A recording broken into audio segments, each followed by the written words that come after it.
ঈদের ভিডিও দিতে অনেকটাই দেরি হয়ে গেল। তো মা ছেলে এবার বাড়ি যেয়ে কী করলাম ছোটোখাটো একটা ভিডিও আপনার সাথে শেয়ার করব। তো এই যে আমরা এখানে চলে এসেছি 0 পয়েন্ট মা ছেলের বাড়ি যাওয়ার যাত্রা। তো এখানে কাউন্টারের বাহিরে বাস আসবে, সেজন্য আমরা ছোট একটা ঘরের ভিতরে বসেছিলাম মা ছেলে। তারপরে এই যে 0 পয়েন্টের কিছু অংশ ভিডিও করে নিলাম। বাহিরে দিয়ে কী পরিমাণ মেঘ হয়েছিল, তারপর অনেক বৃষ্টি হয়েছিল, আমাদের বাস আসতে আধা ঘন্টা দেরি হয়।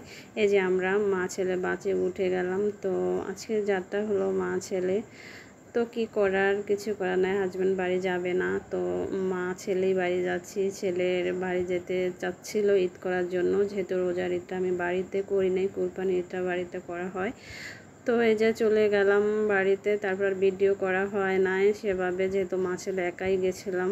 তারপরে এই যে রাতে, ঈদের আগের দিন সকালে আমি গেছি বাড়িতে, তারপরে রাতে একটু মেহেদি দিলাম। তারপরের দিনে এই যে আমাদের গরু কাছে আমি চলে আসলাম। আমি বাড়িতে সেভাবে ভিডিও করি না, আমার ফ্যামিলি মেম্বার ওভাবে ভিডিওটা পছন্দ করে না, সেজন্য আমি লুকাইয়া অল্প অল্প করি। বাড়িতে সেভাবে আমার ফ্যামিলি মেম্বার আমি কাউকেই দেখাই না।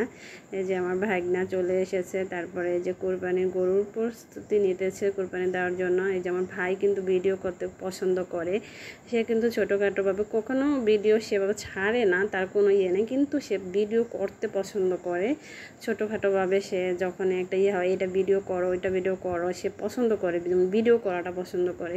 তো এই যে ছেলে ঘুরতে গিয়েছিলো, ঘুরে চলে এসেছে। এই যে গরু কাটা হয়ে গেছে, এখানে যে মাংস এখানে চলে এসেছে। তো আমি নাকি সব ক্লিপ নেই ওভাবে অল্প অল্প করে নিয়েছি, যখন যেটা একটু ভালো লাগছে সেভাবে নিয়েছি।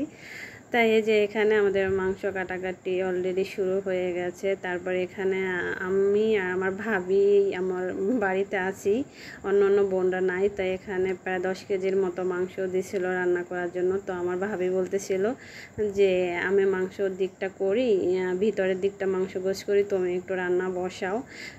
তো আমাদের কোনো কিছু নিজের করতে হয় না, আমাদের অন্য মানুষ আছে করার জন্য, তারপর রান্নাটুক তো অন্তত নিজেদের করতে হয়, নাহলে তো হয় না। তো সেজন্য আর আমি কখনো আমার বাবার বাড়ি কিছু করি না, তো ইচ্ছা করেই আমি কিছু তাহলে মাংস রান্নাটা আমি করি।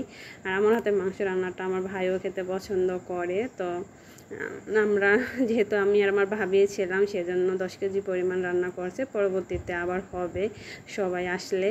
তো দেখেন মাংসের কালারটা, কুরবানির মাংস বলে কথা, কুরবানির মাংসটার কালারটা কতটা সুন্দর এসেছে। তো এই পর্যন্তই, আমি আর বাড়ির ক্লিপ নেই না। পরে রাতে আমার ভাগ্নির একটা গায়ে হলুদ প্রোগ্রাম ছিল, বিয়ের।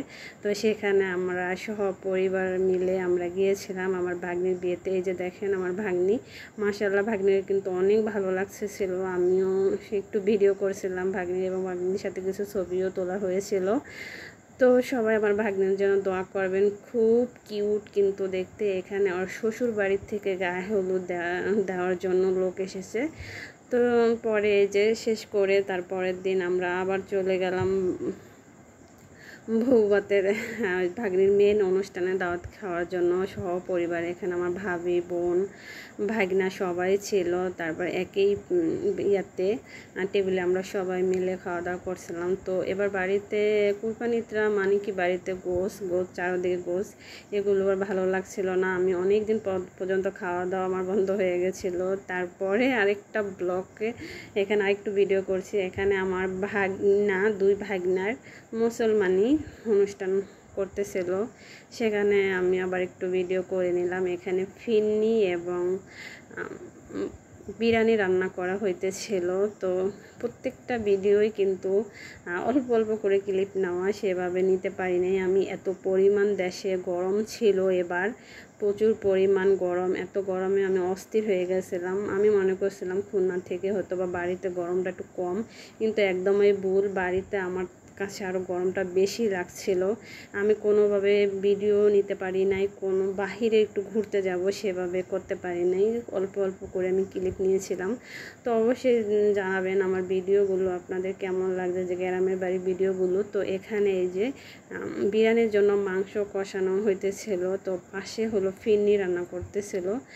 তো আমি তারপরে বাবুর্চির কাছে যাই একটু একটু করে ভিডিও নিতেছিলাম, যতটুকু পারছি ততটুকু নিয়েছি। এই যে ফিরনিটাও হয়ে গেছে। তো সবাই জানাবেন আমার ভিডিও কেমন হয়েছে। তো আল্লাহ হাফেজ, আসসালামু আলাইকুম। পরবর্তী ভিডিও আবার আপনাদের সাথে কথা হবে।